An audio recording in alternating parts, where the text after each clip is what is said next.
Selamat siang para netizen dimanapun kita berada, salam inspirasi bagi kita semua.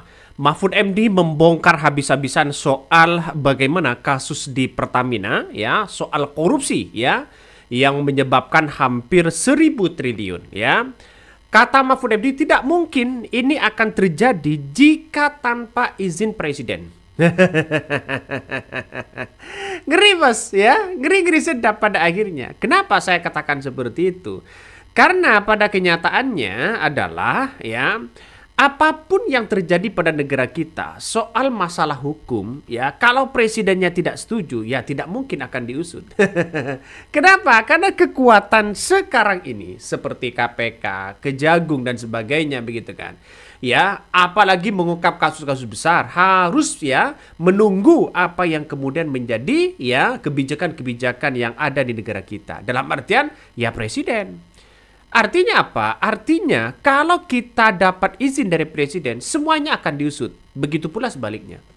Pertanyaannya sekarang adalah kenapa di era Jokowi ya kasus-kasus seperti ini padahal 2000 berapa ini? 2018 sampai 2023 kok tidak ada reaksi soal bagaimana ya penanganan secara hukum kepada orang-orang yang melakukan korupsi itu?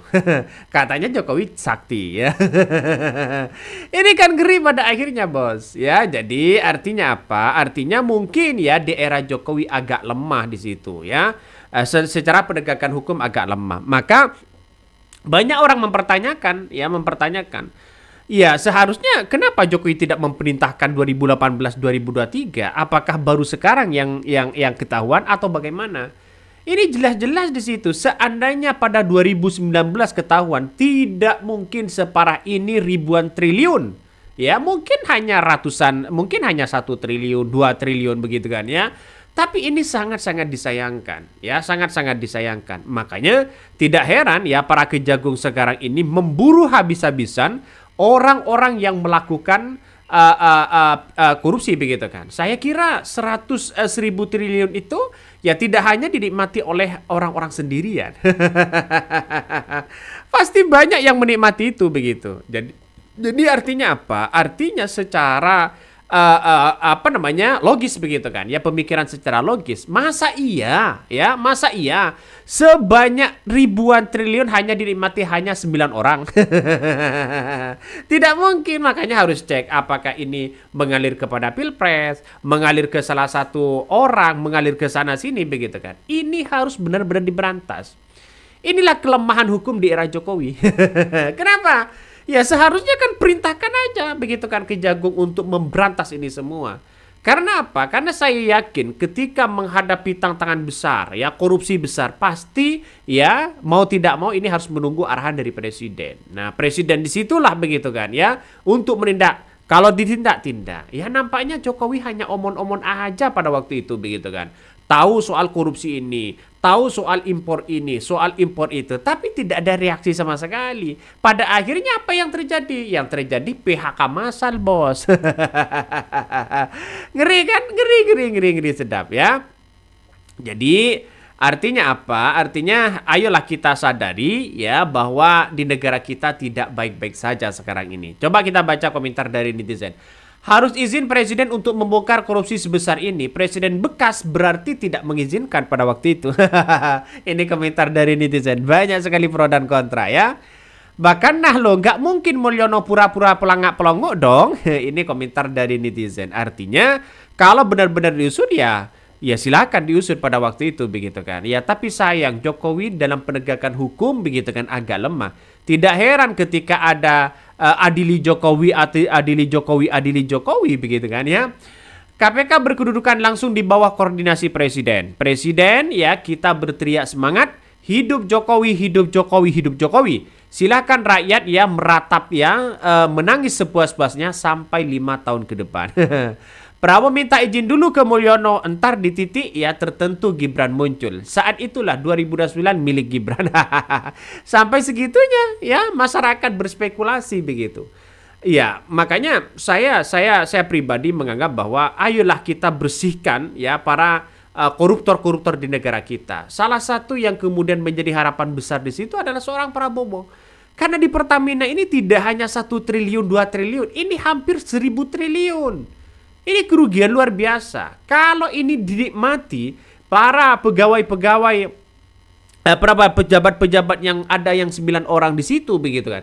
Saya kira ini kayaknya luar biasa, Bos. Ya, pasti Anda mengalir ke ini, mengalir ke itu. Jangan-jangan punya istri 2. Jangan-jangan mengalir ke salah satu ini, salah satu itu begitu. Ini benar-benar ditelusuri, jangan ditutup-tutupi ya. Makanya Ahok berani mengungkap ini segalanya begitu.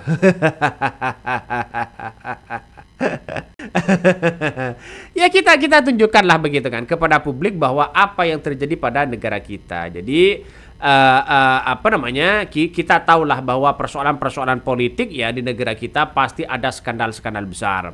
Seperti apa yang disampaikan oleh Pak Kejagung begitu kan, ya mengatakan bahwa ini satu tahun lah kerugian 193,7 triliun. Ini setiap tahun. Makanya 2018 sampai sekarang hitung dong begitu. Hampir ribuan triliun. Nah, dinikmati oleh siapa? Ya pasti tidak sendirian mereka. Makanya ya periksa di bawah itu siapa yang terlibat. Ya masa hanya 7 orang? Kalau 7 orang yang menikmati, 9 orang yang menikmati, kalikan saja berapa 1.000 triliun kali 9 orang. Kan itu logikanya. Ini ngeri, Bos. Jadi saya kira persoalan-persoalan politik seperti ini begitu kan ya harus benar-benar diusut. Coba kita baca komentar dari netizen. Buset, duet korupsi Pertamax ya, oplos Pertalite 2018-2023 sebanyak 193 ya kali 5 tahun nyaris tembus hampir 1.000 triliun. Siapa yang mesti disalahkan? Ya Jokowi.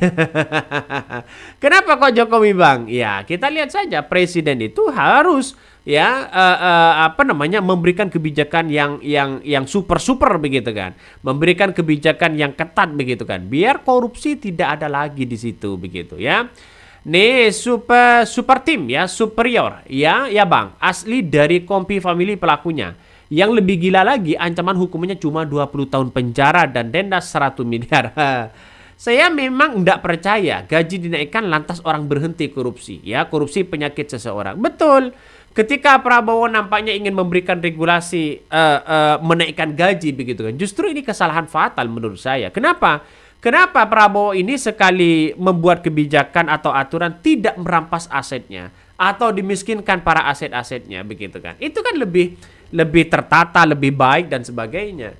Jadi saya kira apa yang kemudian dilakukan hari ini begitu kan ya, maka menunjukkan bahwa hukum itu masih lemah. Hukum kita itu masih lemah. Sangat lemah. Makanya sekarang itu masyarakat ya adili Jokowi begitu kan. Hukum seumur hidup begitu kan di Nusa Kembangan. Ya tidak mungkin mereka. Karena mereka punya teman ini, punya jaringan ini, punya jaringan itu begitu kan ya. Mafia minyak tidak bermain sendiri, jaringannya ke kementerian-kementerian. Wah, ini ngeri, Bos. Ini ngeri lagi komentar-komentar dari netizen ini. Periksa di kementerian itu. Ya, periksa di kementerian itu. Takut ada yang mengalir ke salah satu ini, salah satu itu, begitu kan. Ya. Ini muncul narasi-narasinya sudah begitu. Makanya tidak heran kalau orang-orang sekarang ini membicarakan masalah soal masalah hukum yang ada begitu. Saya setuju dengan apa yang kemudian disampaikan oleh Mahfud MD begitu kan. Ya, semuanya atas dukungan presiden, atas izin presiden. Ini saya setuju sekali dengan itu begitu. Kenapa? Ya, karena semuanya itu kalau menghadapi tembok besar ya harus presiden dulu begitu. Bahkan selain itu Mahfud MD berharap agar Komisi Pemberantasan Korupsi KPK ya dan kepolisian dapat bekerja sama dalam memberantas korupsi tanpa adanya persaingan antar lembaga tersebut. Ya, orang-orang yang di KPK, orang-orang yang di Kejagung, kalau ada persaingan ini ngeri. Ini ngeri pada akhirnya. Coba kita lihat hari ini yang mengungkap yang mengungkap kasus besar justru Kejagung, bukan KPK. KPK hanya OTT, ecek-ecek begitu kan ya. 1 miliar, 5 miliar. Nampaknya tidak berani ke yang dalam. Oke, mungkin itu yang kami sampaikan ya. Tonton terus channel Hodari Podcast Rakyat ini, jangan lupa di-subscribe.